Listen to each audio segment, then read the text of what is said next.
दोस्तों, दुनिया में प्यार एक ऐसा एहसास है जो दो दिलों का संगम होता है, जो दो दिलों का मेल होता है। और जब दो दिल आपस में एक दूसरे के हो जाते हैं तो ये प्यार नामी एहसास उत्पन्न होता है। दोस्तों, प्यार वैसे सच्चा करना कोई पाप नहीं है, लेकिन प्यार में अपनी जरूरत और अपना लालच देखना ये बहुत गलत बात होती है। लेकिन दुनिया में जहाँ झूठा प्यार, झूठी मोहब्बत मौजूद है, वहीं आज भी कई लोग सच्ची मोहब्बत, सच्चे प्यार में यकीन रखते हैं। और ऐसी ढेरों कहानियां इंटरनेट पर और आपने भी देखी होंगी, जिसमें सच्चे प्यार करने वालों का प्यार सक्सेस भी हुआ है और सच्चे प्यार करने वाले एक दूसरे से मिले भी हैं। वहीं कई स्टोरी आपने ऐसी भी देखी होगी फिल्मों में और रियल लाइफ में भी, कि जहां पर प्यार अधूरा रह गया और प्यार की वजह से इंसान की जिंदगियां बर्बाद भी हो गई। इसी टाइप की कुछ स्टोरीज हम आपको हमेशा सुनाते हैं, लेकिन आज हम आपको एक ऐसी स्टोरी सुनाएंगे, एक ऐसे सच्चे प्यार की स्टोरी बताएंगे जो किसी ने नहीं किया होगा ऐसा प्यार था। ये कहानी है एक लड़के की जिसका नाम रमेश था और जिसने एक लड़की से बहुत ज्यादा प्यार किया था। रमेश 8th क्लास में पढ़ता था, तो उसने 8th क्लास की परीक्षा देकर पास की और उसके बाद वो अपने ननिहाल गया था गर्मी की छुट्टियों में। रमेश के अलावा उसकी मौसी का लड़का भी, जिसका नाम ब्रजेश था, वो भी वहां पर अपनी नानी के वहां आया हुआ था। और उस लड़के से यानी कि ब्रजेश से रमेश की बहुत अच्छी पटती थी। रमेश ने जब ब्रजेश से थोड़ी बहुत बात की और उसके स्कूल लाइफ के बारे में शेयर किया, तो उसने अपने स्कूल की कुछ फोटोज उससे दिखाई। जब उसने फोटो देखी तो फोटो में उसने एक बहुत ही खूबसूरत लड़की को देखा।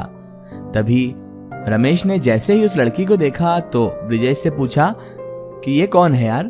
तो उसने बताया कि ये मेरी दोस्त है, मेरे साथ ही पढ़ती है और बहुत अच्छी है, तुझे कैसी लगी ये बता। तो रमेश कहने लगा, हाँ, तुम्हारी दोस्त तो बहुत अच्छी है, सच में बहुत ज़्यादा अच्छी है। तो उसने कहा, हाँ, ये तो है ही अच्छी।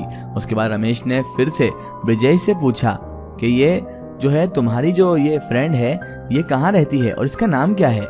तो उसने बताया कि देखो भाई रमेश, ये जो है हमारे गांव में ही रहती है और इसके अलावा इसका नाम माधुरी है। उसके बाद ब्रजेश ने रमेश के चेहरे के भाव पढ़ लिए थे और आखिरकार उसने कह ही डाला कि क्या तुम्हें ये पसंद है। तो रमेश की थोड़ी सी हंसी निकल गई और थोड़ी शर्म भी आ गई उससे। उसके बाद रमेश ने अपने प्यार का पहला कदम उठाया। कैसे उठाया? रमेश ने अपनी जो मौसी का लड़का था उससे कहा, ब्रजेश से कहा कि मैं आपकी इस दोस्त को देखना चाहता हूँ। तो ब्रजेश ने कहा, ठीक है, मैं अपनी दोस्त को कल दोपहर को छुट्टी में घर लेकर आ जाऊंगा, तब तुम देख लेना। दूसरे दिन ब्रजेश अपनी दोस्त को दोपहर की छुट्टी में घर लेकर आ गया, तो रमेश उसे छुपके से खिड़की से देख रहा था। ब्रजेश की जैसे ही उस पर नजर पड़ी तो उसने सोचा शायद रमेश माधुरी से प्यार करने लगा है। तो रमेश की जो मौसी का लड़का था यानी कि ब्रजेश, उसने रमेश से बात की कि क्या तुम मेरी दोस्त से प्यार करते हो, सही बताना मुझे, जो भी बात है मुझे बता दो, तुम्हारे लिए ही अच्छा होगा। रमेश का इतना सुनना था कि रमेश की आंखों में आंसू आ गए और वो कहने लगा कि यार पता नहीं मुझे क्या हुआ है, मैं उसको देखता हूँ तो मुझे बस मन करता है कि बस उसे देखता रहूं, जैसे उसे अपनी पलकों में छुपा लूं। यार मैं तुम्हारी दोस्त से बहुत प्यार करता हूँ, मैं उसे अपने दिल की बात बता नहीं सकता तो कैसे इजहार करूंगा मोहब्बत का, तुम ही बताओ ब्रजेश। तो रमेश की मौसी के लड़के यानी कि ब्रजेश ने कहा, तुम टेंशन मत लो, मैं अपनी दोस्त से बात करूंगा और मैं माधुरी को तुम्हारे बारे में बताऊंगा। दूसरे दिन रमेश की मौसी के लड़के ने माधुरी से रमेश के बारे में बात की कि रमेश तुमसे बहुत प्यार करता है और वो तुम्हारी हर झलक से प्यार करता है। मैंने खुद देखा है, तुम्हें घर लाने के लिए रमेश ने ही मुझसे कहा था। वो हर वक्त तुम्हारे बारे में बातें करता रहता है। रमेश तुम्हारी बहुत तारीफें भी करता है। वो हर वक्त तुम्हारे बारे में ही पूछता रहता है कि तुम्हें क्या पसंद है, तुम्हारी पसंद नापसंद सभी के बारे में मुझसे पूछता है। तुम्हारे परिवार के बारे में भी पूछता है। वो तुमसे बहुत प्यार करता है माधुरी।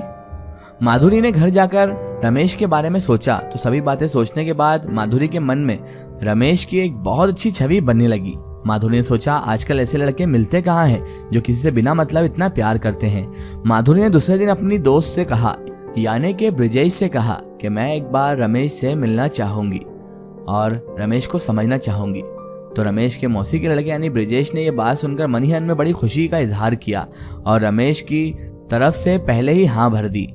और उसके बाद वो माधुरी को अपने घर लेकर चला गया और उन दोनों को एक दूसरे के सामने खड़ा कर दिया, यानी कि रमेश और माधुरी को। और रमेश को ऐसा दर्शाया कि माधुरी उसे पसंद करने लगी है और माधुरी को वो भी अच्छा लगा है और माधुरी का दीवाना रमेश तो पहले से ही था। जैसे ही रमेश के सामने माधुरी गई तो रमेश नीचे मुंह करके खड़ा हो गया। जैसे ही वो नीचे मुंह करके खड़ा हुआ तो माधुरी ने अपने दोस्त ब्रिजेश से कहा कि यार ये मेरी तरफ देख क्यों नहीं रहा। तो उसके मौसी के लड़के यानी ब्रिजेश ने कहा कि शायद रमेश को शर्म आ रही है और वो तुम्हारी बहुत रिस्पेक्ट भी करता है, इसी वजह से शायद वो तुम्हें देख नहीं पा रहा है। रुको, धीरे धीरे उसे आदत हो जाएगी, उसे थोड़ा वक्त दो, तुम्हें समझने का, तुम्हें देखने का, तुम्हें निहारने का। रमेश के मौसी के लड़के ब्रिजेश ने माधुरी से बात कराने की उसकी बहुत कोशिश की, लेकिन रमेश माधुरी से बात नहीं कर पाया। रमेश की हिम्मत नहीं हुई कि वो माधुरी से बात कर सके, लेकिन रमेश माधुरी से बहुत प्यार करता था। रमेश तो माधुरी को प्यार ही प्यार करना चाहता था। रमेश माधुरी को कभी हर्ट नहीं करना चाहता था। माधुरी को भी यकीन हो गया था कि रमेश उससे सच में सच्चा प्यार करता है और माधुरी भी रमेश से अब प्यार करने लगी थी, वो भी दिलो जान से। एक दिन फिर ब्रिजेश ने इन दोनों को मिलाने की कोशिश की और दोनों की मुलाकात की बात कराने की कोशिश की, लेकिन दोनों एक दूसरे से बात नहीं कर पाए। लेकिन रमेश जो था वो माधुरी से बहुत प्यार करता था और रमेश को बहुत खुशी थी कि उसके दिल की बात माधुरी को भी पता है। लेकिन प्रॉब्लम ये थी कि जो रमेश था वो माधुरी को उससे बात ही नहीं कर पा रहा था, ना ही वो कभी उससे बात कर पा रहा था, ना ही मुलाकात कर पा रहा था। और जब भी ब्रिजेश ने इन दोनों को मिलाने की कोशिश भी की तो दोनों खामोशी के साथ एक दूसरे को थोड़ा देखते, थोड़ा नीचे शर्माते और इस तरह ही दिन गुजार रहे थे। इस प्रकार रमेश माधुरी से बात तो नहीं कर पाया, लेकिन उसे मोहब्बत में परवान चढ़ाते जा रहा था और रमेश माधुरी की एक झलक से ही बहुत खुश हो जाता था। रमेश माधुरी के प्यार में इतना पागल हो चुका था कि वो अब रोज उसकी एक झलक के लिए तरसने लगा था। एक दिन रमेश ने अपनी मौसी के लड़के से कहा कि यार मैं माधुरी से आंखें भी नहीं मिला पाता हूँ, तो फिर मैं उससे बात कैसे करूँगा। तो उसकी मौसी के लड़के ने कहा माधुरी से फ़ोन पे बात कर और मैं उससे बात करता हूँ कि शायद वो तुझसे फ़ोन पर बात कर ले।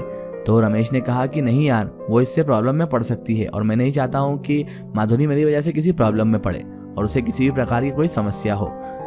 रमेश ने कहा कि मैं माधुरी से सच्चा प्यार करता हूँ, उसे कभी दुखी नहीं करना चाहता हूँ, इसलिए मैं उसके प्यार से ही प्यार करूँगा। मैंने उसके जिस्म से नहीं, उसकी रूह से सच्चा प्यार किया है, जो मैं हमेशा उससे इसी प्रकार करता रहूँगा। मैंने अपनी ज़िंदगी माधुरी के नाम ही लिखी है। मैं माधुरी से बहुत प्यार करता हूँ और हमेशा करता रहूँगा, भले ही उससे कभी बात कर पाऊँ या नहीं कर पाऊँ, लेकिन मैं उसे हमेशा इसी तरह प्यार करता रहूँगा। इसी तरह दिन बीतते गए और माधुरी का इंटरेस्ट अब रमेश में कम होने लगा, क्योंकि ना रमेश बात करता था, ना ही उससे कोई प्यार भरी बातें करके उसे इम्प्रेस करता था। बस उसे एक झलक देखता और उसके बाद नीचे मुँह करके खड़ा हो जाता। अब माधुरी इन सब व्यवहारों से चिढ़ने लगी थी और धीरे धीरे उसके दिल में इसकी मोहब्बत खत्म होने लगी थी। इतने में ही माधुरी की जिंदगी में एक और नए कैरेक्टर का जन्म हुआ और वो माधुरी को बहुत अच्छे से ट्रीट करने लगा, बहुत अच्छे से बातें करने लगा और माधुरी उसके प्यार में मुब्तला हो गई। और बेचारा रमेश इधर उसकी एक झलक को तरसता था, लेकिन उधर माधुरी किसी और के प्यार में पड़ गई। और जैसे ही रमेश को इस सच्चाई के बारे में मालूम पड़ा तो उसके पैरों तले जमीन खिसक गई और उसने पहाड़ से कूदकर अपनी जान दे दी।